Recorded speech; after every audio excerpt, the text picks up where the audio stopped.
2024년 11월 서울 외곽의 작은 장례식장. 3일장을 치르는 빈소는 생각보다 조용했다. 고인 박철수, 향년 73세. 평생을 택배 배달로 살아온 평범한 노인이었다. 빈소를 찾는 조문객도 많지 않았다. 동네 슈퍼 주인, 같은 아파트 경비원, 오래전부터 알고 지내던 몇몇 이웃들. 그들은 고개를 숙여 절을 하고 짧은 위로를 건넨 뒤 조용히 자리를 떠났다. 상주로 앉은 장남 박민주는 48배 중견 회사원이었다. 그는 검은 상복 차림으로 무릎을 꿇고 앉아 멍하니 영정사진 속 아버지를 바라보았다. 사진 속 아버지는 주름진 얼굴에 수줍은 미소를 띠고 있었다. 촬영 당시 아버지는 택배회사 유니폼을 벗지 않은 채였다. 그것이 아버지가 남긴 가장 최근의 사진이었다. 형, 좀 쉬어. 내가 여기 있을게. 동생 박민지가 오빠 옆에 앉으며 나지막이 말했다. 40대 중반의 민지는 붉게 충혈된 눈으로 형을 바라보았다. 그녀 역시 지난 3일간 제대로 잠을 이루지 못했다. 아버지의 갑작스러운 심근경색, 병원으로 옮겨지기도 전에 숨이 끊긴 그 순간이 계속 머릿속을 맴돌았다. 괜찮아. 아버지 마지막인데 내가 여기 있어야지. 민주는 고개를 저었다. 그의 목소리는 쉬어 있었다. 3일 동안 조문객을 맞이하고 장례 절차를 치르느라 거의 말을 하지 않았지만 목소리만큼은 메말라 있었다. 빈소 밖에서는 가을비가 부슬부슬 내리고 있었다. 11월의 차가운 공기가 장례식장 복도를 타고 흘러들어왔다. 민주는 아버지가 떠난 현실이 아직도 실감나지 않았다. 불과 나흘 전까지만 해도 아버지는 새벽 5시면 어김없이 일어나 배달 준비를 하셨다. 이른이 넘은 나이에도 허리를 굽히고 무거운 택배 상자를 들어 올리던 그 모습. 아버지, 이제 그만 쉬셔야죠. 나이도 있으신데. 민준이 몇 번이나 권유했지만 아버지는 고개를 저으며 대답하셨다. 일하는 게 좋아. 집에만 있으면 몸이 더 아프더라고. 그것이 아버지의 마지막 말이었다. 평생 일만 하며 살아온 사람, 자식들에게 대학 학비 한 푼 제대로 대주지 못했다며 미안해하던 사람, 월세 방 한 칸에서 평생을 보내신 사람. 오후 4시쯤 낯선 중년 남자 한 명이 빈소로 들어섰다. 그는 50대 후반으로 보이는 단정한 인상의 남자였다. 짙은 회색 정장에 검은 넥타이를 맨 그는 조심스럽게 영정 앞으로 다가가 깊이 절을 올렸다. 민주는 그 남자를 본 기억이 없었다. 아버지의 지인인가 싶어 고개를 숙여 답례를 했다. 고인과 무슨 관계이신지 민준이 조심스럽게 물었다. 남자는 잠시 망설이다가 명함 한 장을 꺼내 건넸다. 저는 한빛은행 강남지점 지점장 서준호라고 합니다. 명함을 받아든 민준의 표정이 굳어졌다. 은행 지점장? 아버지와 은행 지점장이 무슨 관계가 있을까? 아버지는 평생 은행 문턱도 높아 하시던 분이었다. 월급도 현금으로 받아 쓰시던 분이 은행 지점장과 무슨 연이 있단 말인가? 그 혹시 아버지께서 빚이라도? 민준의 목소리가 떨렸다. 장례비도 빠듯한 상황에서 혹시 아버지가 남긴 빚이라도 있는 건 아닌지 불안감이 엄습했다. 아닙니다. 그게 아니라.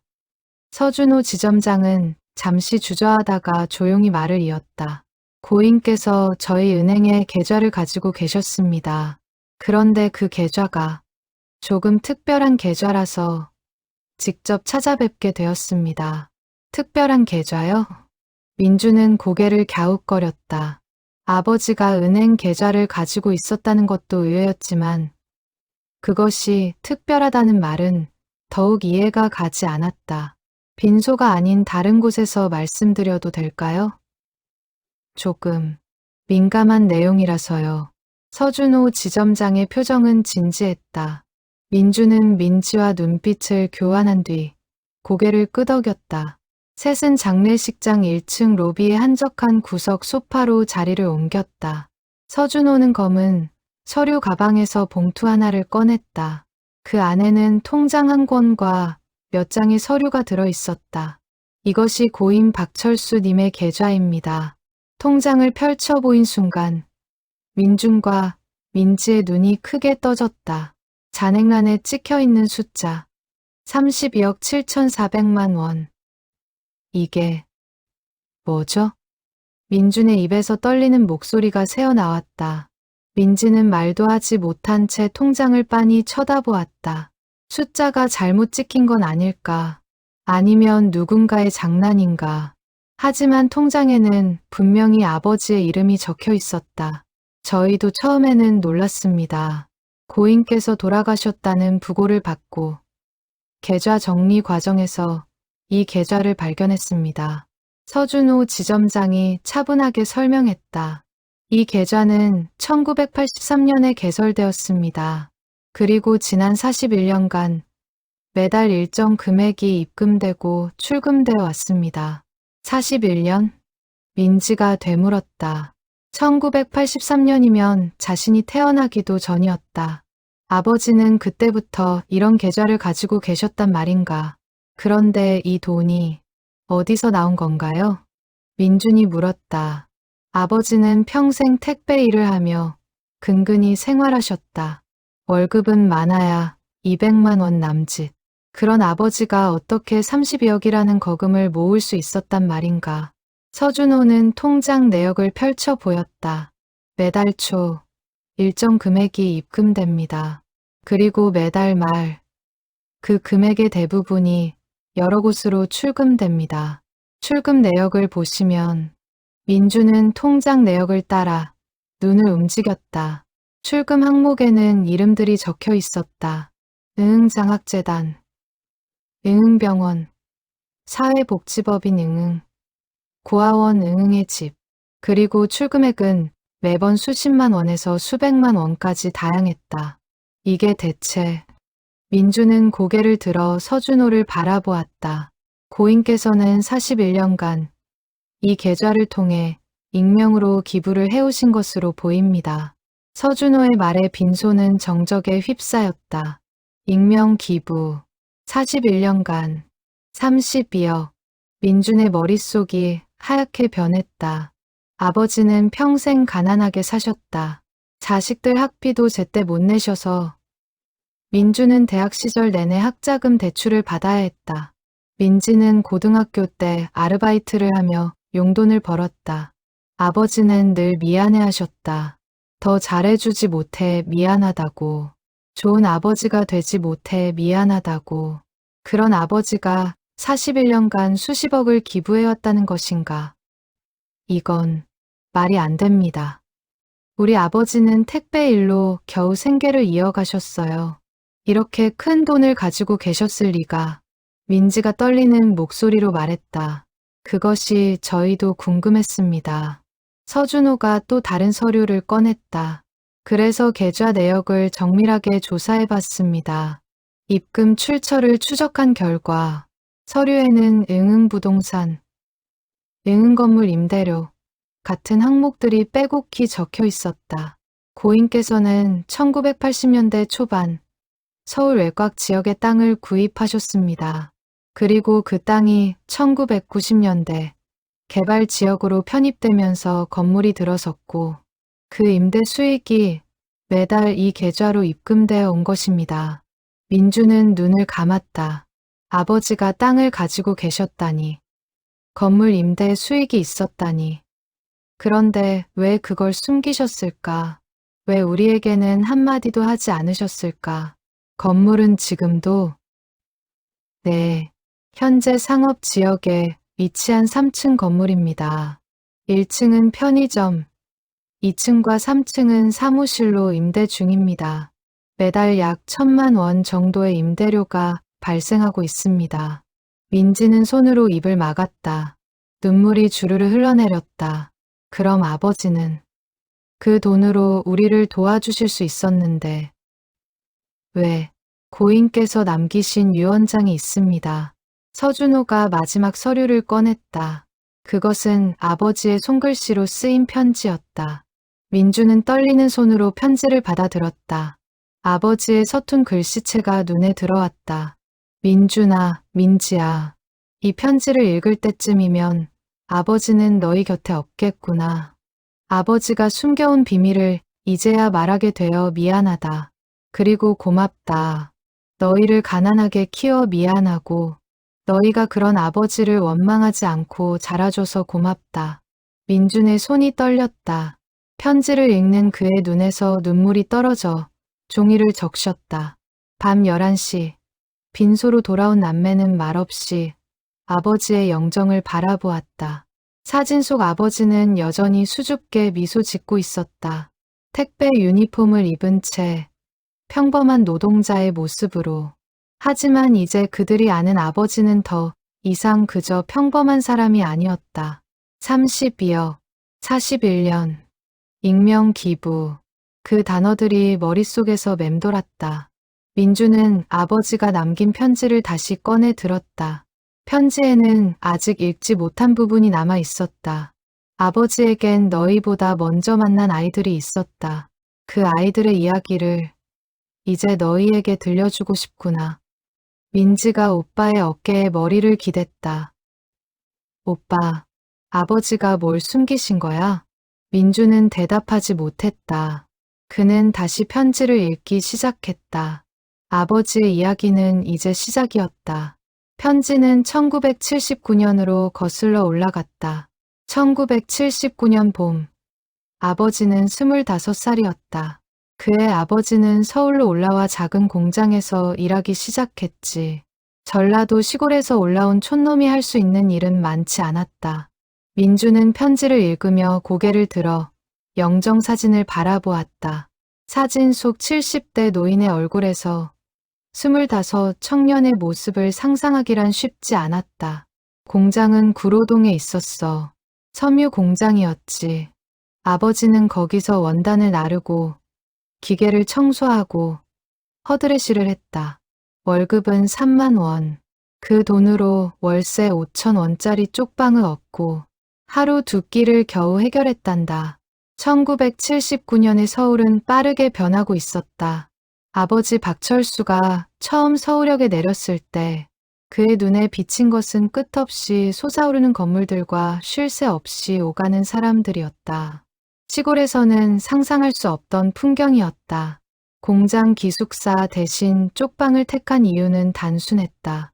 기숙사비를 아껴 고향의 어머니께 보내기 위해서였다. 25 청년에게 서울살이는 고달팠지만 그는 불평하지 않았다. 일만 하면 돈을 벌 수 있다는 것. 그것만으로도 감사했다. 그해 여름, 아버지는 공장 근처 국밥집에서 한 소년을 만났다. 12살쯤 되어 보이는 아이였어. 이름은 김영호. 아이는 국밥집 앞에서 구두를 닦고 있었지. 그날도 박철수는 저녁 식사를 위해 국밥집으로 향했다.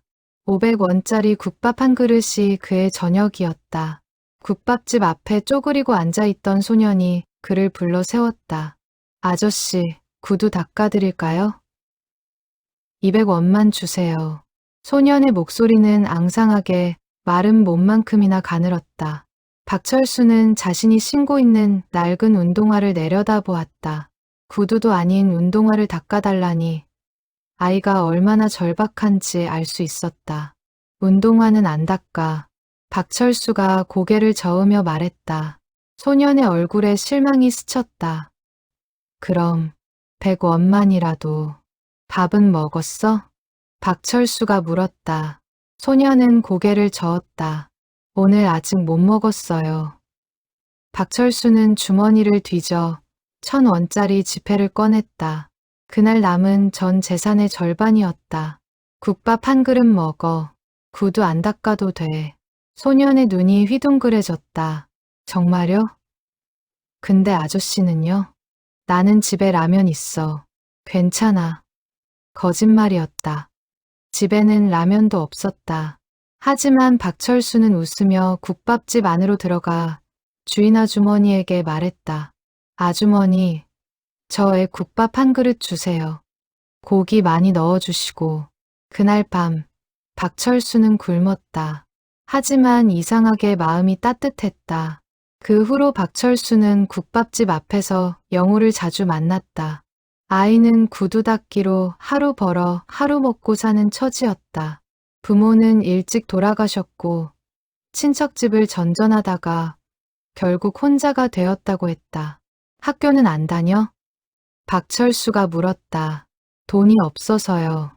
학교 가려면 책도 사야 하고 준비물도 사야 하잖아요. 12살 소년의 대답은 너무나 현실적이었다. 아버지는 그때 결심했단다. 이 아이만이라도 학교에 보내주고 싶다고. 그래서 아버지는 낮에는 공장에서 일하고 밤에는 다른 공장에서 야간 작업을 시작했지. 하루 4시간만 자면서 일했어. 박철수는 2달 동안 번 돈으로 영호를 학교에 보냈다. 교복을 사주고 책과 공책을 사주고 학용품을 챙겨줬다. 영호가 학교에 가는 첫날 박철수는 공장 일을 일찍 마치고 학교 앞까지 따라갔다. 열심히 공부해. 아저씨가 계속 도와줄게. 영호는 울먹이며 고개를 숙여 인사했다. 아저씨, 고맙습니다. 저 열심히 할게요. 그날부터 박철수의 삶에는 새로운 목표가 생겼다. 영호가 중학교를 졸업할 때까지, 고등학교를 졸업할 때까지, 대학을 갈 수 있을 때까지 그 아이를 끝까지 책임지겠다는 다짐. 그런데 아버지에게 기회가 찾아왔단다. 1980년 친구의 소개로 땅을 살 기회가 생긴 거야. 박철수의 공장 동료 중 한 명이 그에게 제안을 했다. 철수야, 너 돈 좀 모았지? 경기도 쪽에 땅이 싸게 나왔는데 같이 사지 않을래? 나중에 개발되면 큰돈 된대. 땅? 나 같은 놈이 무슨 땅을. 지금은 허허벌판이지만 10년 후면 달라질 거야. 서울이 계속 커지잖아. 투자라고 생각해봐. 박철수는 고민했다. 그가 모은 돈은 영호의 학비를 위한 것이었다. 하지만 친구의 말대로 땅값이 오르면 더 많은 아이들을 도울 수 있을 것 같았다. 아버지는 평생 모은 돈 전부를 털어 땅을 샀어. 경기도 외곽의 논밭이었지. 주변엔 아무것도 없었고 사람들은 아버지를 바보라고 했단다. 하지만 박철수는 후회하지 않았다. 그는 여전히 공장에서 일하며 영호를 돌보았다. 영호는 기대 이상으로 공부를 잘했다. 중학교에 진학하고 성적은 늘 상위권이었다. 그리고 1983년 기적이 일어났어. 정부가 신도시 개발 계획을 발표했고 아버지가 산 땅이 개발 지역에 포함된 거야. 땅값은 10배로 뛰었다. 박철수는 땅을 팔 수도 있었지만 그러지 않았다. 대신 은행 대출을 받아 그 땅 위에 작은 건물을 지었다. 3층짜리 상가 건물. 1층은 상점에 임대하고 2층과 3층은 사무실로 임대했다. 매달 1,000만 원씩 임대료가 들어오기 시작했지. 아버지는 그 돈으로 은행에 계좌를 만들었어. 그리고 영호처럼 도움이 필요한 아이들을 찾기 시작했단다. 박철수는 여전히 공장에서 일했다. 건물 임대료로 충분히 살 수 있었지만 그는 자신의 삶을 바꾸지 않았다. 대신 그 돈을 모두 기부하기로 결심했다. 아버지는 이름을 밝히지 않았어. 장학재단에, 병원에, 고아원에, 복지관에 익명으로 돈을 보냈지. 아버지가 원한 건 감사 인사가 아니었어. 그저 그 아이들이 영호처럼 기회를 얻길 바랐을 뿐이야. 편지를 읽던 민주는 고개를 들었다. 눈물이 볼을 타고 흘러내렸다. 아버지는 부자였지만 가난하게 사셨다. 자식들에게조차 그 사실을 숨긴 채 평생을 택배 일을 하며 보내셨다. 민지가 조용히 말했다. 오빠, 아버지는 왜 우리한테는 말씀 안 하신 거야? 민주는 편지의 다음 장을 넘겼다. 거기엔 아버지의 이유가 적혀 있었다. 너희는 궁금하겠지. 왜 아버지가 너희에게 이 사실을 숨겼는지, 왜 너희를 가난하게 키웠는지.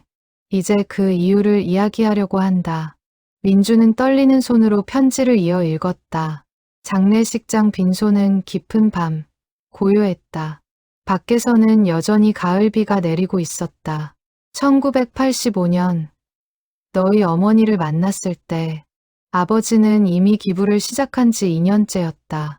어머니는 착하고 성실한 사람이었어. 하지만 아버지는 어머니에게도 비밀을 지켰단다. 박철수가 아내 이순희를 처음 만난 것은 동네 슈퍼에서였다.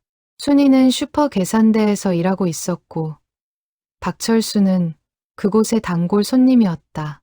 수줍음 많은 청년과 밝은 미소의 여성은 천천히 가까워졌다.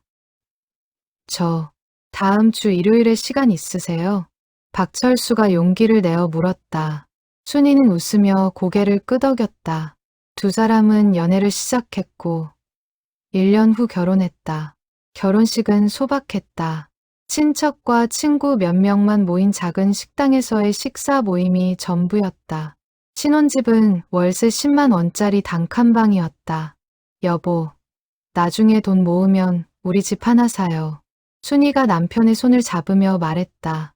그래, 꼭 그렇게 하자. 박철수는 대답했지만 마음 한편이 무거웠다. 그는 이미 건물을 소유하고 있었다. 매달 1,000만 원씩 임대료가 들어왔다. 그 돈이면 당장 넓은 아파트를 살 수 있었다. 하지만 그는 아내에게 그 사실을 말하지 않았다. 왜냐하면 아버지는 두려웠거든. 그 돈을 가족을 위해 쓰기 시작하면 영호 같은 아이들을 더 이상 도울 수 없을 것 같았어. 아버지는 이기적인 사람이었단다. 박철수는 여전히 공장에서 일했다. 아내도 슈퍼에서 일을 계속했다. 두 사람은 맞벌이로 근근히 살림을 꾸려갔다. 주변 사람들은 그들을 평범한 노동자 부부로 생각했다. 1987년 처자들 민준이 태어났다. 병원비는 빠듯했다. 박철수는 회사에서 월급을 선불로 받아 병원비를 냈다. 그날 밤 그는 갓 태어난 아들을 안고 눈물을 흘렸다. 미안하다, 민준아. 아빠가 너한테 많은 걸 못해줄 것 같구나. 아내 순이는 남편의 그런 모습을 보며 손을 잡았다. 괜찮아요. 우리 셋이 건강하면 되죠. 돈은 천천히 모으면 되잖아요. 박철수는 고개를 끄덕였다. 하지만 마음속으로는 다짐했다. 민준이에게 부끄럽지 않은 아버지가 되겠다고. 비록 가난하지만 정직하고 성실한 아버지가 되겠다고. 하지만 아버지의 비밀은 점점 무거워졌어. 1990년 너희 어머니가 병에 걸렸을 때 아버지는 처음으로 후회했단다. 순이는 간암 진단을 받았다.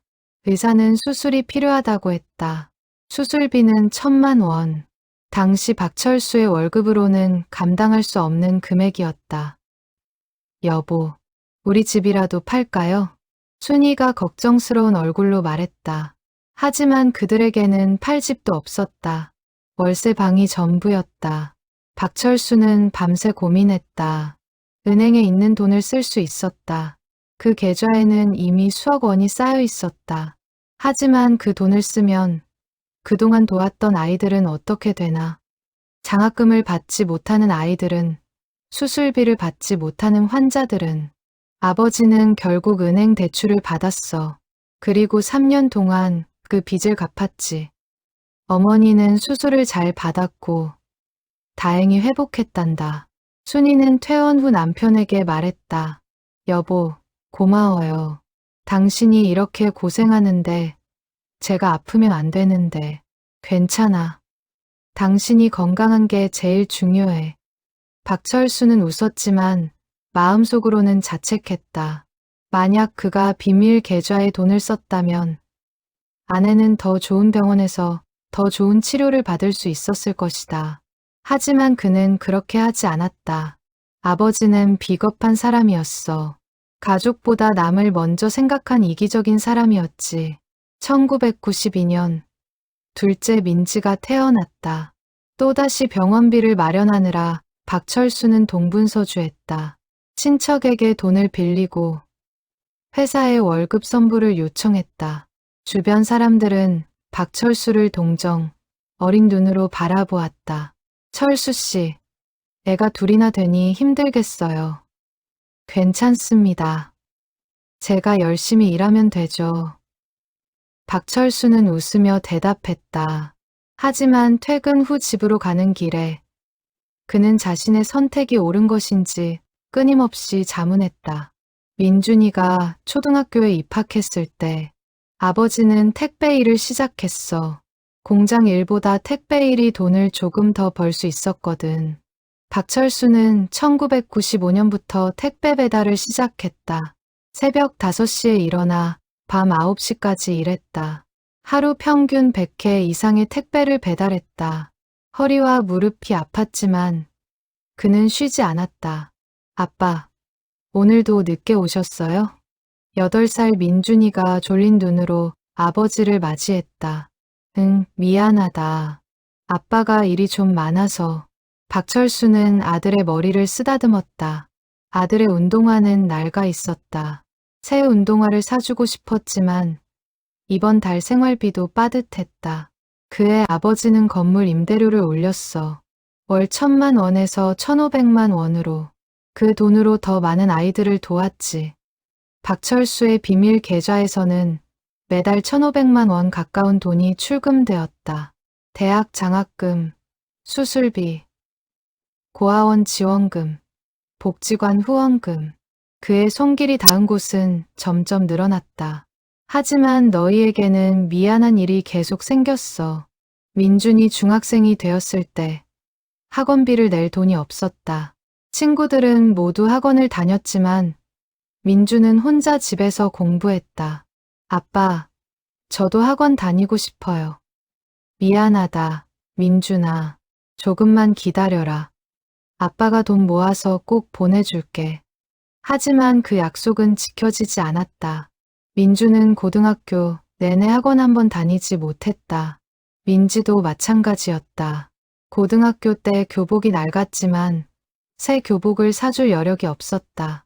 민지는 언니에게 물려받은 교복을 입고 다녔다. 아빠, 괜찮아요. 이거 입을 만해요. 민지는 웃으며 말했지만 박철수는 가슴이 찢어지는 것 같았다. 아버지는 너희에게 너무 미안했단다. 하지만 멈출 수가 없었어. 아버지가 도움을 끊으면 누군가는 학교를 그만둬야 했고 누군가는 수술을 포기해야 했으니까 박철수는 밤마다 고민했다. 과연 이것이 옳은 일인가? 내 자식들을 희생시키면서까지 남을 돕는 것이 정당한가?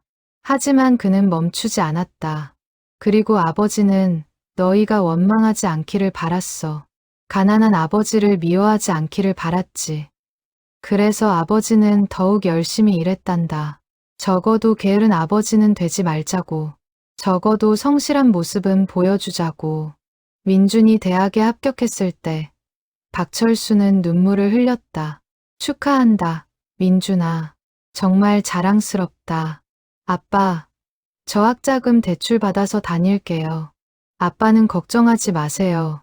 18살 아들의 말에 박철수는 아무 말도 할 수 없었다. 아버지는 비겁한 사람이었어. 너희에게 진실을 말할 용기가 없었던 거야. 만약 아버지가 사실은 돈이 있다고 말했다면 너희는 뭐라고 했을까? 아버지를 이해해줬을까? 아니면 원망했을까? 편지를 읽던 민주는 고개를 숙였다. 눈물이 뚝뚝 떨어졌다. 민지도 울고 있었다.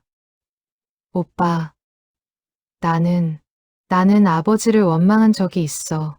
민지의 고백에 민주는 고개를 들었다. 나도 그래. 고등학교 때 친구들이 다 학원 다니는데 나만 못 다닐 때 속으로 아버지를 탓했어. 두 남매는 서로를 바라보았다. 그들은 아버지가 게으르다고 생각한 적은 없었다. 오히려 너무 일만 하셔서 걱정했다. 하지만 왜 우리만 이렇게 가난한가? 왜 우리 집만 이렇게 힘든가? 그런 생각은 했었다. 아버지는 우릴 사랑하지 않으신 걸까? 민지가 떨리는 목소리로 물었다. 민주는 편지의 다음 장을 넘겼다.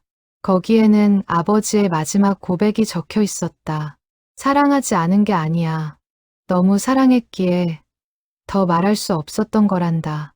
편지 속 아버지의 목소리가 들리는 것만 같았다. 민주는 눈을 감고 깊게 숨을 들이마셨다. 아버지가 너희에게 진실을 숨긴 이유는 하나였어.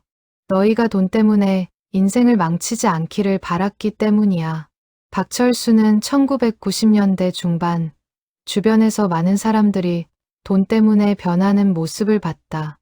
복권에 당첨된 이웃은 1년 만에 전 재산을 탕진했다. 부동산으로 큰돈을 번 친구는 도박에 빠져 가정을 잃었다. 아버지는 너희가 스스로 노력해서 얻은 것만 소중히 여기는 사람이 되길 바랐어. 공짜로 얻은 돈은 쉽게 사라지지만 땀 흘려 번 돈은 함부로 쓰지 않게 되거든. 민주는 대학 시절을 떠올렸다. 학자금 대출을 받고 아르바이트를 하며 학비를 마련했다. 힘들었지만 그 시간들이 자신을 단단하게 만들었다. 졸업 후 취직해서 받은 첫 월급의 감동을 아직도 기억한다. 만약 아버지가 처음부터 우린 사실 부자야 라고 말했다면 너희는 어떻게 자랐을까? 대학도 편하게 다니고 하고 싶은 거 다 하면서 자랐겠지. 하지만 그게 너희에게 정말 좋은 걸까? 박철수는 자식들이 돈의 가치를 모르는 사람이 되는 것을 원하지 않았다. 그래서 그는 가난한 아버지 역할을 선택했다. 자식들이 스스로 노력하고 스스로 일어서는 법을 배우기를 원했다. 아버지에게는 롤모델이 있었어. 바로 김영호. 아버지가 처음 도왔던 그 소년 말이야. 영호는 박철수의 도움으로 중학교, 고등학교, 대학까지 마쳤다. 그리고 훌륭한 의사가 되었다. 하지만 영호는 자신을 도와준 사람이 누구인지 끝까지 몰랐다. 박철수는 익명으로 장학금을 보냈고 영호는 그저 착한 사람이 있다고만 생각했다. 영호는 의사가 된 후 무료 진료소를 열었어. 가난한 사람들을 위해 봉사하는 의사가 됐지. 아버지는 그 모습을 보며 깨달았단다. 진짜 도움은 물고기를 주는 게 아니라 물고기 잡는 법을 알려주는 거라고. 박철수는 자식들에게도 같은 교육을 하고 싶었다. 돈을 주는 대신 일하는 법을 보여주고 싶었다. 새벽부터 밤까지 택배를 배달하는 아버지의 모습을, 힘들어도 불평하지 않는 모습을, 가난해도 정직한 모습을. 그래서 아버지는 너희 앞에서 항상 열심히 일했어. 너희가 아버지를 보며 배우길 바랐거든. 돈보다 중요한 건 성실함이라는 것을, 부자보다 중요한 건 좋은 사람이 되는 거라는 것을. 민지는 어린 시절을 떠올렸다. 아버지는 항상 바빴다. 하지만 바쁜 와중에도 자식들 숙제는 꼭 봐주셨다. 성적표를 받아오면 칭찬해 주셨다. 비록 학원은 못 보내주셨지만 도서관에 가는 버스비는 꼭 챙겨주셨다. 공부는 학원에서만 하는 게 아니야. 도서관 가서 책 많이 읽어라. 아버지의 말씀이 떠올랐다. 민지는 도서관에서 수많은 책을 읽으며 자랐다. 그 경험이 지금의 자신을 만들었다. 그리고 아버지는 너희에게 또 하나를 가르치고 싶었어. 나눔의 기쁨을. 박철수는 자식들이 어렸을 때부터 작은 나눔을 실천하게 했다. 명절 때면 동네 독거노인 집에 떡을 돌렸다. 겨울이면 노숙인을 위한 모금함에 동전을 넣게 했다. 아빠, 우리도 가난한데 왜 남 도와줘요? 어린 민준이 물었을 때 박철수는 이렇게 대답했다. 가난해도 나눌 수 있어. 중요한 건 얼마를 주느냐가 아니라 나누는 마음이야. 아버지는 너희가 돈이 많아서 베푸는 사람이 아니라 마음이 따뜻해서 베푸는 사람이 되길 바랐단다. 편지를 읽던 민준의 눈에서 눈물이 멈추지 않았다. 아버지는 자식들을 사랑했다. 너무나 사랑했기에 오히려 가난하게 키웠다. 스스로 설 수 있는 사람으로 키우기 위해 너희는 아버지를 원망할 자격이 있어. 아버지는 좋은 아버지가 아니었으니까. 하지만 아버지는 너희가 좋은 사람으로 자라길 바랐어. 그리고 너희는 정말 훌륭하게 자라줬단다. 민주는 회사에서 성실한 직원으로 인정받고 있었다. 민지는 초등학교 교사로서 아이들을 가르치고 있었다. 두 남매 모두 자신의 자리에서 최선을 다하며 살아가고 있었다. 아버지가 가장 자랑스러웠던 순간이 언제인지 아니? 민준이가 첫 월급 받고 아버지께 용돈 드리겠다고 했을 때, 민지가 교사 월급으로 독거노인을 후원하겠다고 했을 때, 그때 아버지는 깨달았어. 아버지의 선택이 틀리지 않았구나. 박철수는 자식들이 베푸는 사람으로 자란 것을 보며 뿌듯해했다. 비록 가난하게 키웠지만 마음만큼은 부자로 키운 것 같았다. 아버지는 비밀 계좌의 돈을 너희에게 남긴단다. 32억이라는 큰 돈이지. 하지만 아버지는 부탁하고 싶어. 이 돈을 너희만을 위해 쓰지 말아줘. 편지의 마지막 장이 다가왔다. 이 돈으로 아버지가 하던 일을 이어줘. 장학금이 필요한 아이들, 수술비가 없는 환자들, 도움의 손길이 필요한 이웃들, 그들을 도와줘. 그게 아버지의 마지막 소원이야. 민주는 편지를 내려놓았다. 손이 떨렸다. 민지가 오빠의 손을 잡았다. 오빠, 우리, 응, 아버지 뜻대로 하자. 민준이 고개를 끄덕였다. 두 남매는 영정사진 속 아버지를 바라보았다. 택배 유니폼을 입은 아버지의 미소가 이제는 다르게 보였다. 그것은 평범한 노동자의 미소가 아니었다. 40년간 묵묵히 선행을 베풀어온 진짜 영웅의 미소였다. 장례를 마친 지 일주일 후, 민준과 민지는 아버지가 남긴 서류들을 정리하고 있었다. 서준호 지점장이 건네준 자료에는 지난 41년간의 기부 내역이 빼곡히 적혀 있었다. 오빠, 이거 봐. 여기 이름들이 있어. 민지가 한 장의 종이를 꺼내 들었다. 그것은 아버지가 직접 손으로 쓴 명단이었다. 도움을 준 사람들이라는 제목 아래 20명 남짓한 이름이 적혀 있었다. 첫 번째 이름은 김영우였다. 영우, 편지에 나온 그 소년 말이지? 민준이 고개를 끄덕였다. 아버지가 처음 도왔던 12살 구두 닦기 소년. 지금은 어떻게 살고 있을까? 찾아가 보자. 아버지가 도운 사람들을 만나보는 거야. 민지의 제안에 민준도 동의했다. 그들은 김영우라는 이름을 검색하기 시작했다. 이틀 후, 그들은 서울 강남의 한 병원을 찾았다. 은혜의료재단 부설 무료진료소.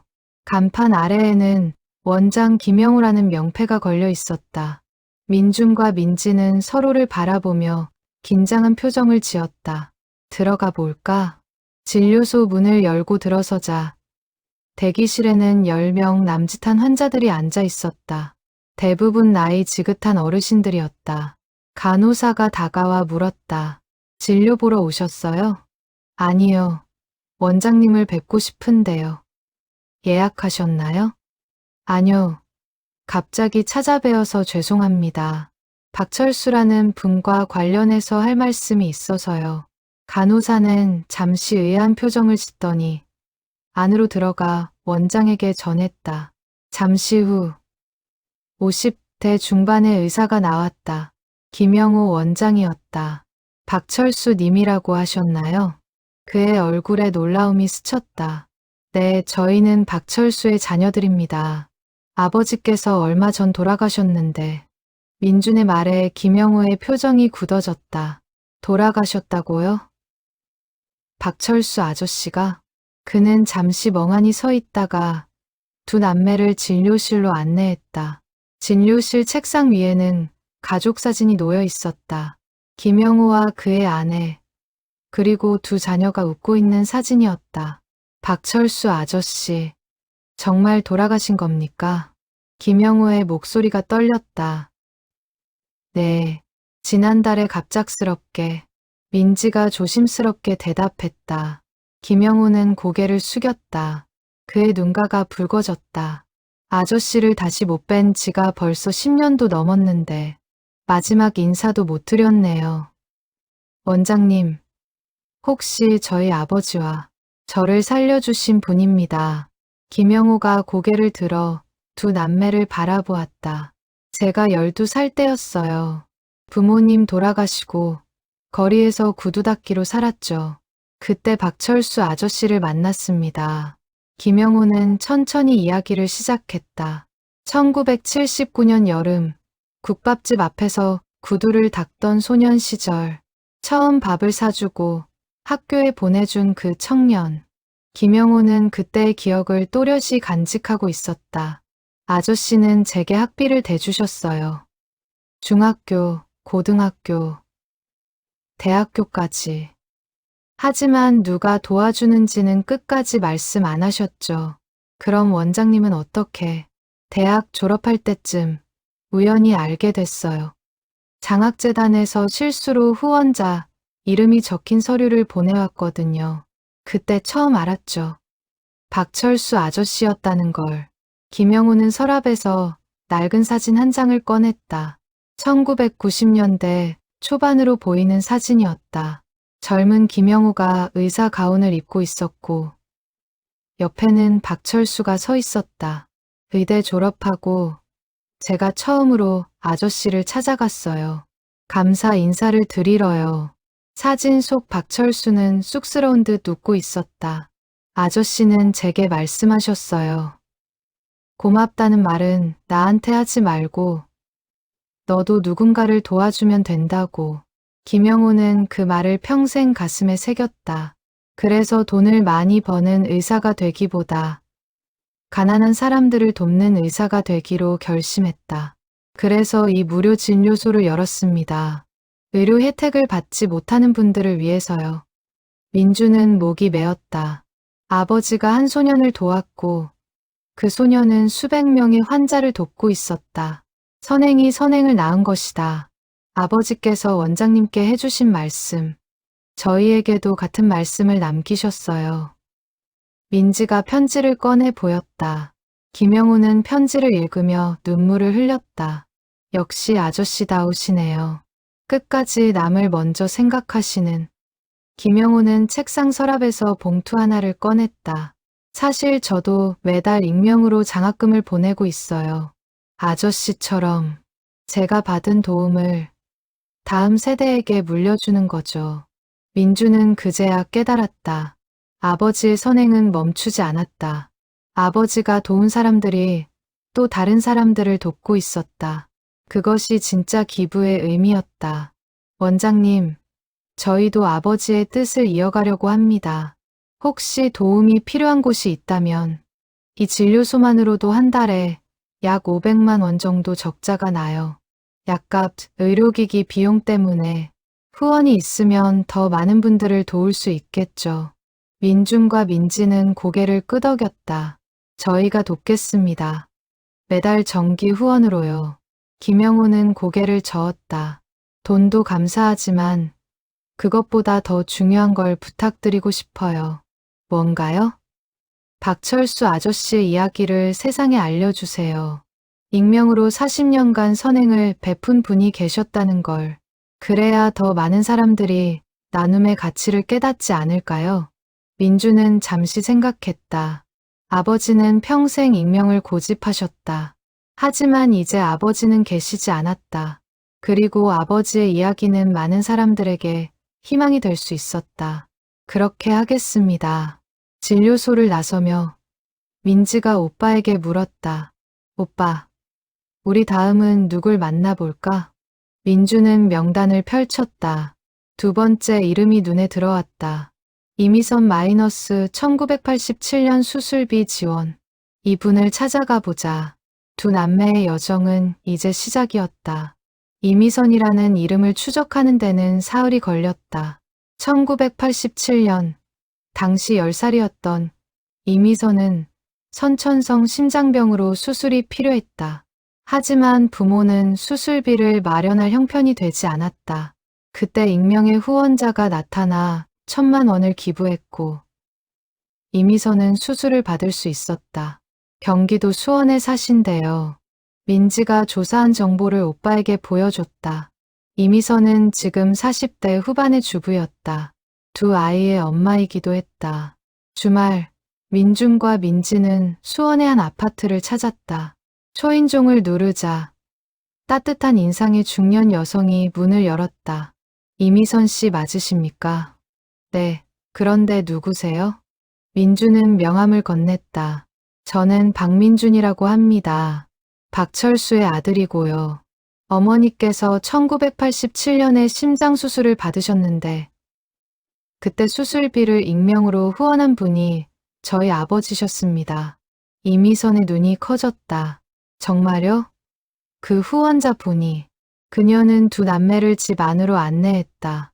거실에는 가족 사진들이 가득했다. 남편, 두 아이와 함께 웃고 있는 이미선의 모습. 저는 평생 그분이 누구신지 궁금했어요. 제 생명의 은인이신데. 이미선은 차를 따르며 말했다. 어머니, 혹시 그때 일을 기억하세요?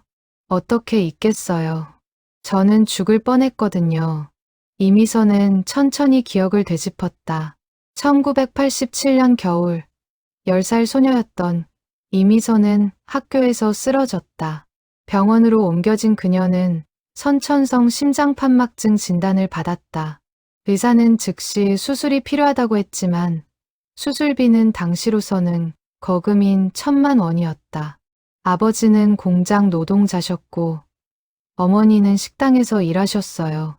그 돈을 어떻게 마련하겠어요. 부모는 친척에게 돈을 빌리러 다녔지만 모두 거절당했다.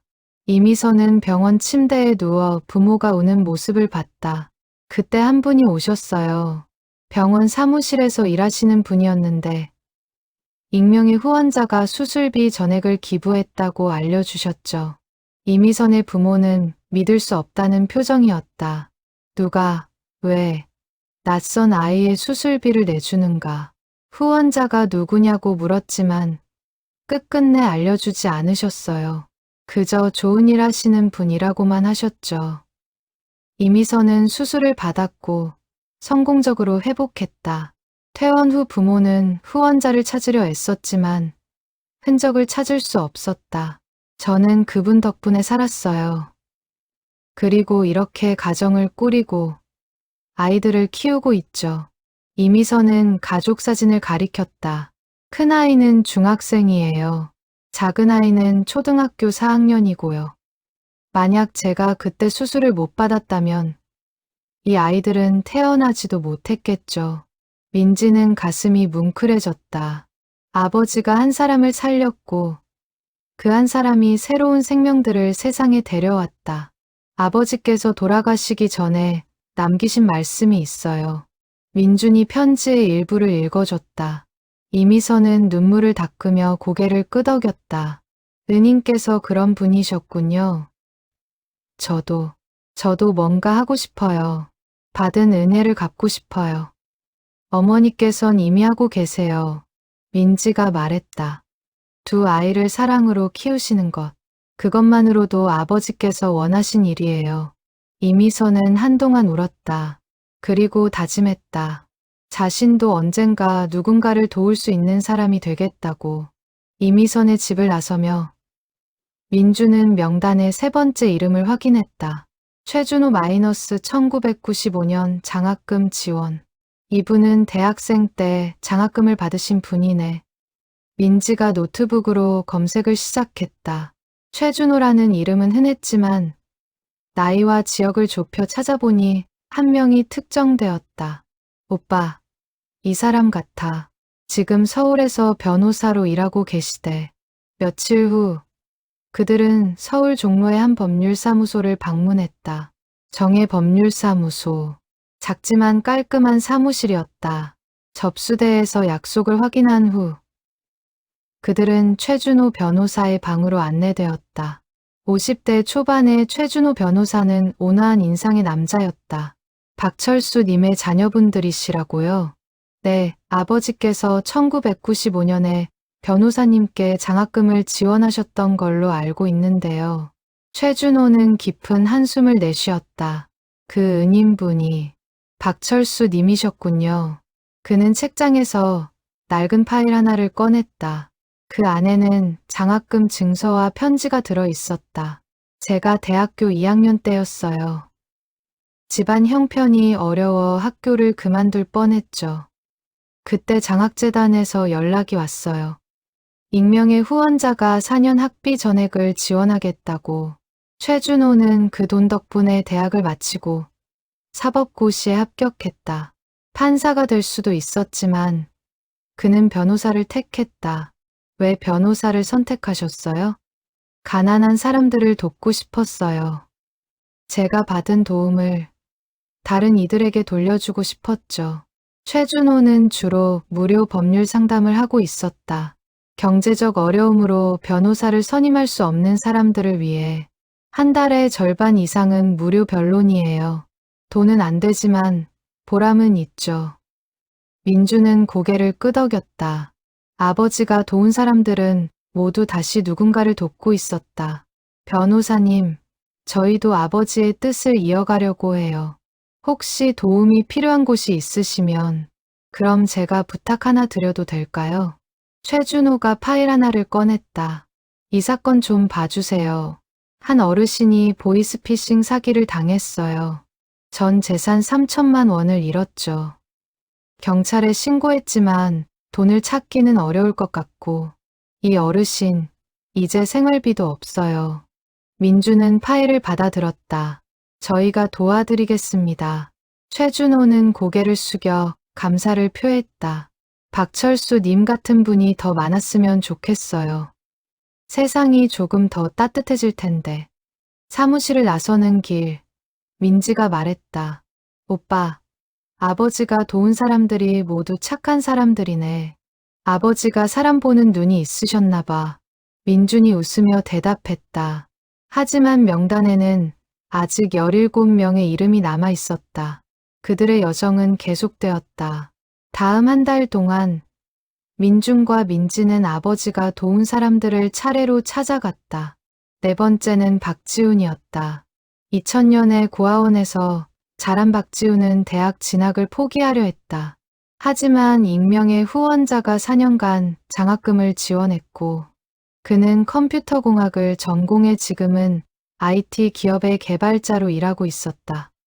저는 평생 그분을 찾고 싶었어요. 이제야 알게 되다니. 박지훈은 자신도 매달 고아원에 후원금을 보내고 있다고 했다. 다섯 번째는 정수미였다. 2005년 교통사고로 다친 정수미의 재활치료비를 아버지가 지원했다. 지금 그녀는 재활치료사가 되어 장애인들을 돕고 있었다. 제가 받은 도움을 이제는 제가 주는 사람이 됐어요. 여섯 번째는 강태수. 2008년 글로벌 금융위기 때 가게가 망해 가족이 길거리로 내몰릴 뻔했다. 아버지가 익명으로 보낸 500만 원 덕분에 재기할 수 있었다. 그 돈으로 다시 작은 가게를 열었어요. 지금은 제법 안정됐죠. 그분께 정말 감사드려요. 일곱 번째는 윤서연. 한부모 가정에서 자란 윤서연은 고등학교 학비가 없어 검정고시를 준비하려 했다. 하지만 아버지의 장학금 덕분에 학교를 다녔고 지금은 초등학교 교사가 되었다. 저도 선생님이 되면 어려운 아이들을 꼭 돕고 싶었어요. 그래서 교사가 됐죠. 여덟 번째는 오민석. 암 투병 중인 어머니의 치료비가 없어 절망하던 차에 익명의 기부자가 1,000만 원을 보냈다. 어머니는 치료를 받고 완치되었다. 어머니는 지금도 건강하세요. 80 넘으셨지만 정정하시죠. 그분 덕분이에요. 아홉 번째는 김하늘.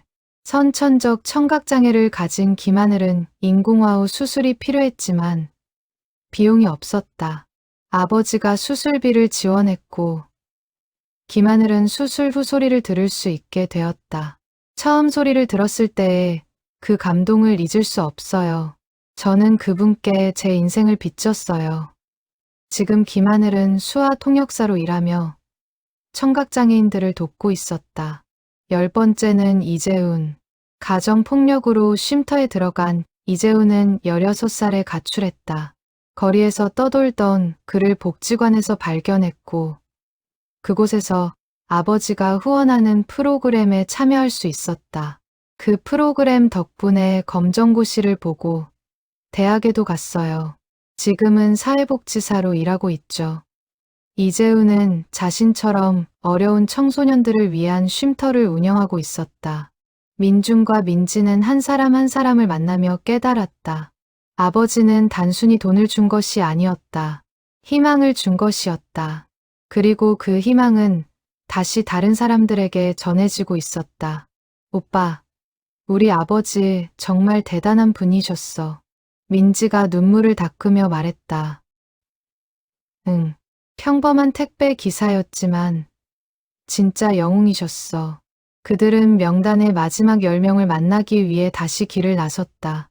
11번째부터 20번째까지. 민준과 민지는 계속해서 아버지가 도운 사람들을 찾아갔다. 각자의 사연은 달랐지만 공통점이 있었다. 그들 모두 어려움의 순간에 도움을 받았고 지금은 누군가를 돕는 사람이 되어 있었다. 11번째, 황미정. 미혼모였던 그녀는 아기를 키우기 위해 일자리가 필요했다. 아버지가 지원한 직업훈련비로 미용 기술을 배워 지금은 작은 미용실을 운영하고 있었다. 저도 이제 미혼모들을 고용해요. 그분처럼 기회를 주고 싶어서요. 12번째, 송민재. 집안의 빚 때문에 대학을 포기하려던 그는 장학금을 받고 공대를 졸업했다. 지금은 엔지니어로 일하며 자신처럼 어려운 학생들에게 장학금을 주고 있었다. 13번째, 차은지. 화재로 집을 잃은 가족이었다. 아버지가 보낸 긴급 지원금으로 임시 거처를 마련했고 지금은 재건축한 집에서 안정적으로 살고 있었다. 그분 덕분에 우리 가족이 흩어지지 않았어요. 14번째, 안준서. 탈북자였던 그는 한국에 정착하는 과정에서 아버지의 지원을 받았다. 생활비와 한국어 학원비를 지원받아 지금은 통역사로 일하며 다른 탈북민들을 돕고 있었다. 15번째, 서하늘. 희귀병을 앓던 어린 소녀였다. 치료비가 수천만 원이었지만 아버지가 익명으로 전액을 기부했다. 지금 그녀는 건강을 회복하고 대학생이 되었다. 저는 의사가 되려고 해요. 저처럼 아픈 사람들을 고쳐주고 싶어요. 16번째, 나영수. 노숙자였던 그는 쉼터에서 아버지가 후원하는 직업재활 프로그램에 참여했다. 지금은 아파트 경비원으로 일하며 안정된 생활을 하고 있었다. 저한테 2번째 인생을 주셨어요. 17번째, 문소희. 학교 폭력 피해자였던 그녀는 심리 상담이 필요했지만 비용이 없었다. 아버지가 상담비를 지원했고 그녀는 회복했다. 지금은 상담사가 되어 학교 폭력 피해 학생들을 돕고 있었다. 18번째, 홍진우. 교도소에서 출소한 후 재범 위험에 놓여 있던 그를 아버지가 후원하는 갱생 프로그램이 구했다. 지금 그는 베이커리를 운영하며 전과자들에게 일자리를 제공하고 있었다. 저도 2번째 기회를 받았으니까 다른 사람들에게도 기회를 주고 싶어요. 19번째, 장민아. 다문화 가정 자녀였던 그녀는 언어 장벽으로 학교 적응에 어려움을 겪었다. 아버지가 지원한 교육비로 한국어를 배우고 지금은 통역사가 되어 다문화 가정을 돕고 있었다. 그리고 마지막 20번째, 권도영이었다. 민준과 민지는 그를 만나기 위해 부산으로 향했다. 권도영은 지금 부산의 한 사회복지관에서 관장으로 일하고 있었다. 박철수 님의 자녀분들이시라니 정말 뵙고 싶었습니다. 60대 초반의 권도영은 따뜻한 미소로 그들을 맞이했다. 저는 특별한 사람이에요. 박철수 님께 2번 도움을 받았거든요. 2번이요? 네. 첫 번째는 1990년 제가 교통사고를 당했을 때였어요. 수술비를 지원받았죠. 두 번째는 2010년 제가 이 복지관을 열 때였어요. 초기 운영비를 익명으로 후원받았습니다. 권도영은 서류 파일을 꺼냈다. 그 안에는 아버지의 손글씨로 쓰인 편지가 있었다. 도영 씨, 복지관 개소를 축하합니다. 당신의 꿈을 응원합니다. 오래된 친구 올림. 오래된 친구라고 서명하셨지만 저는 누군지 몰랐어요. 박철수 님이셨군요. 권도영은 눈시울을 붉혔다. 이 복지관에서 지난 15년간 1000명이 넘는 사람들을 도왔어요.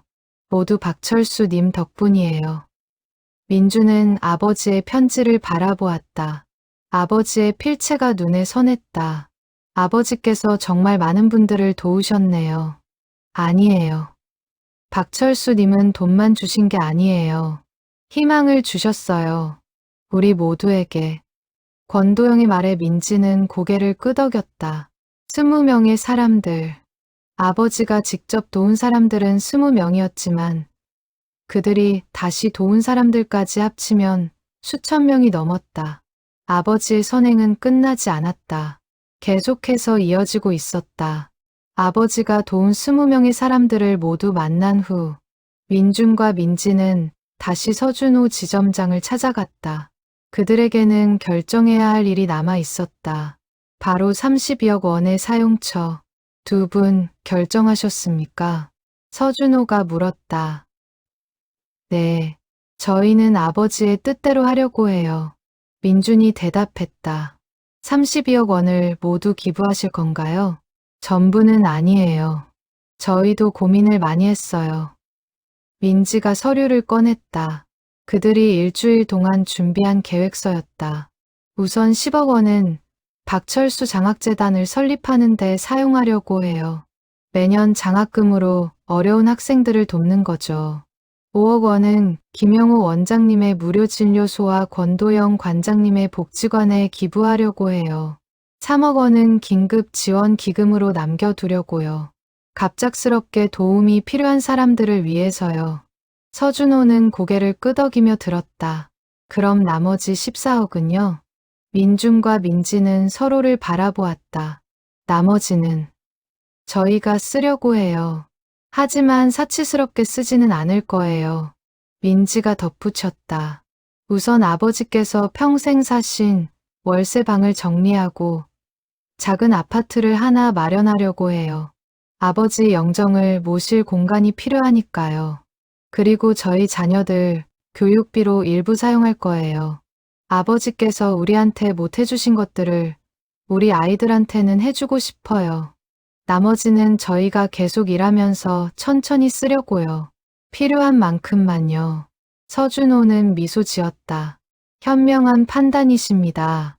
박철수 님도 기뻐하실 거예요. 서류 절차를 밟는 동안 민주는 창밖을 바라보았다. 거리에는 택배 기사가 무거운 박스를 들고 건물로 들어가고 있었다. 아버지도 저렇게 평생을 일하셨지. 민준의 눈시울이 붉어졌다.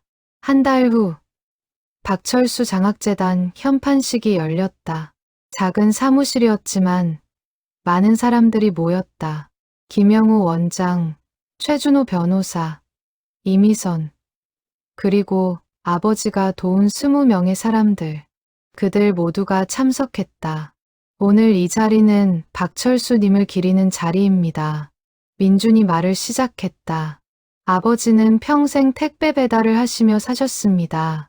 가난하게 사셨죠. 하지만 아버지는 마음만큼은 가장 부유한 사람이었습니다. 참석자들이 고개를 끄덕였다. 아버지께서 41년간 도운 분들이 여기 계십니다. 하지만 아버지의 진짜 유산은 돈이 아니에요. 여러분이 아버지의 진짜 유산입니다. 민지가 이어서 말했다. 여러분 모두가 다시 누군가를 돕고 계시죠. 그게 바로 아버지께서 원하셨던 거예요. 선행이 선행을 낳는 것. 김영우 원장이 일어섰다. 저는 박철수 아저씨 덕분에 의사가 됐습니다. 그리고 지난 30년간 수천 명의 환자를 치료했어요. 모두 아저씨 덕분입니다. 최준호 변호사도 일어섰다. 저는 박철수 님 덕분에 변호사가 됐습니다. 그리고 억울한 사람들을 변론해왔어요. 이것도 모두 그분 덕분입니다. 한 명 한 명 아버지가 도운 사람들이 일어나 자신의 이야기를 했다. 그들은 모두 아버지 덕분에 새로운 인생을 살게 되었다고 말했다. 그리고 그 은혜를 다른 사람들에게 전하고 있다고 했다. 민주는 가슴이 벅차올랐다. 아버지는 혼자가 아니었다. 아버지가 뿌린 씨앗은 수천 개의 열매를 맺었다. 현판식이 끝난 후 민준과 민지는 아버지의 묘소를 찾았다. 아버지, 저희 왔어요. 민지가 묘비 앞에 꽃을 놓았다. 아버지, 아버지께서 도우신 분들 모두 만났어요. 다들 훌륭한 분들이셨어요. 민준이 말을 이었다. 그리고 알았어요. 아버지께서 왜 우리한테 비밀을 지키셨는지. 우리를 사랑하지 않으셔서가 아니라 너무 사랑하셔서였다는 걸. 바람이 불어왔다. 나무잎들이 바스락거렸다. 아버지, 저희도 아버지처럼 살게요. 많은 걸 가진 사람이 아니라 많이 베푸는 사람이 되게요. 민지가 눈물을 닦으며 말했다. 묘소를 떠나며 민주는 뒤돌아보았다. 묘비에는 간단한 문구만 새겨져 있었다. 박철수 1954-2024 평범한 택배 기사, 비범한 선행자. 민주는 미소 지었다. 아버지는 정말 비범한 분이셨다. 2025년 11월 아버지가 돌아가신 지 1년이 되는 날 민준과 민지는 박철수 장학재단 사무실에서 첫 번째 장학생 선발을 준비하고 있었다. 오빠, 신청자가 200명이 넘었어. 민지가 서류 뭉치를 보며 말했다. 그 중에서 20명을 선발해야 하는데 다들 사연이 절박해. 어떻게 고르지? 민준도 고민스러운 표정이었다. 그때 사무실 문이 열렸다. 김영우 원장이었다. 장학생 선발 회의에 늦었나요? 아니에요. 원장님.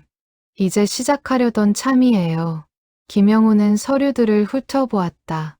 박철수 님이라면 어떻게 하셨을까요? 그의 질문에 민준과 민지는 생각에 잠겼다. 아버지는 가장 어려운 사람을 먼저 도우셨을 것 같아요. 민지가 대답했다. 하지만 가능성도 봤을 거예요. 도움을 받고 다시 누군가를 도울 수 있는 사람. 민준이 덧붙였다. 그렇게 그들은 신중하게 장학생을 선발했다. 한부모 가정의 학생, 장애를 가진 학생, 탈북민 학생, 다문화 가정 학생, 각자의 어려움이 있었지만 모두 꿈을 가진 학생들이었다. 장학금 수여식 날, 민주는 단상에 올라 말했다. 여러분, 축하합니다. 여러분은 오늘부터 박철수 장학생이 되었습니다. 20명의 학생들이 기대에 찬 눈으로 그를 바라보았다. 이 장학금은 제 아버지가 41년간 모은 돈입니다. 아버지는 평생 택배 기사로 일하시며 가난하게 사셨어요. 하지만 남모르게 수천만 원을 기부하셨죠. 학생들의 눈이 커졌다. 아버지께서 여러분에게 바라시는 건 딱 하나입니다. 훌륭한 사람이 되는 것. 그리고 언젠가 여러분도 누군가를 도와주는 사람이 되는 것. 민지가 이어서 말했다. 돈을 많이 벌 필요는 없어요. 마음이 따뜻한 사람이 되면 돼요. 작은 것이라도 나눌 줄 아는 사람이요. 장학금 수여식이 끝나고 한 여학생이 민준에게 다가왔다. 저 질문해도 될까요? 그럼요. 박철수 할아버지는 왜 익명으로 기부하신 거예요? 이름을 밝히셨으면 더 유명해지셨을 텐데. 민주는 잠시 생각하다가 대답했다.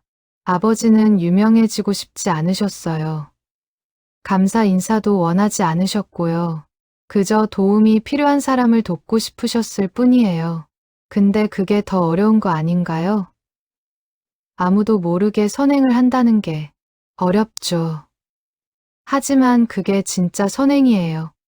칭찬받기 위해서가 아니라 정말 돕고 싶어서 하는 거. 여학생은 고개를 끄덕였다. 저도 그런 사람이 되고 싶어요. 민주는 그 학생의 어깨를 다독였다. 할 수 있어요. 작은 것부터 시작하면 돼요. 그날 저녁, 민준과 민지는 아버지의 묘소를 찾았다. 아버지, 첫 장학생 20명을 선발했어요. 민지가 묘비에 보고했다. 다들 착한 아이들이에요. 아버지께서 좋아하실 것 같아요. 민준이 덧붙였다. 그리고요, 아버지. 저희도 이제 알았어요. 민지의 목소리가 떨렸다. 아버지께서 우리를 가난하게 키우신 이유. 우리가 돈이 아니라 사람의 가치를 배우길 바라셨던 거죠. 민준도 고개를 끄덕였다. 처음엔 서운했어요. 왜 우리만 힘들게 사나 싶었죠. 하지만 이제는 감사해요. 아버지 덕분에 우리는 진짜 중요한 게 뭔지 알게 됐으니까. 바람이 또다시 불어왔다. 마치 아버지가 대답하는 것 같았다. 아버지 사랑해요. 민지가 눈물을 흘리며 말했다. 저희도 아버지처럼 살게요. 조용히, 하지만 따뜻하게. 묘소를 떠나며 민주는 하늘을 올려다보았다. 구름 사이로 햇살이 비쳤다. 아버지, 편히 쉬세요. 저희가 아버지의 꿈을 이어갈게요. 그리고 1년 후, 박철수 장학재단은 더욱 확대되었다. 장학생은 20명에서 50명으로 늘었다. 김영우 원장의 무료 진료소는 지점을 하나 더 열었다. 권도영 관장의 복지관은 프로그램을 확장했다. 그리고 가장 놀라운 일이 일어났다. 아버지가 도운 20명의 사람들이 모여 박철수 선행 네트워크를 만든 것이다. 그들은 각자의 분야에서 도움이 필요한 사람들을 찾아 돕기 시작했다. 의사, 변호사, 교사, 사회복지사, 상담사, 통역사, 각자의 전문성을 살려 사회에 기여했다. 그리고 그들이 도운 사람들이 또다시 누군가를 돕기 시작했다. 선행의 고리는 끊어지지 않았다. 박철수라는 한 사람이 시작한 작은 선행이 이제는 수천 명에게 퍼져나갔다. 2026년 민주는 회사를 그만두고 재단 상근 이사로 일하기로 결정했다. 민지도 학교를 옮겨 저소득층 학생이 많은 학교에서 가르치기 시작했다. 오빠, 후회 안 해? 민지가 물었다. 뭘? 회사 그만둔 거, 연봉도 많이 줄었잖아. 민주는 웃었다. 전혀. 지금이 훨씬 행복해. 나도 그래. 요즘 애들 가르치는 게 정말 보람 있어. 두 남매는 서로를 바라보며 미소 지었다. 그들은 깨달았다. 아버지가 남긴 진짜 유산은 32억이 아니었다. 바로 선행의 정신이었다. 그리고 그 정신은 이제 자식들에게, 그리고 수많은 사람들에게 전해졌다. 평범한 택배 기사 박철수. 그는 죽었지만 그의 선행은 영원히 살아있었다.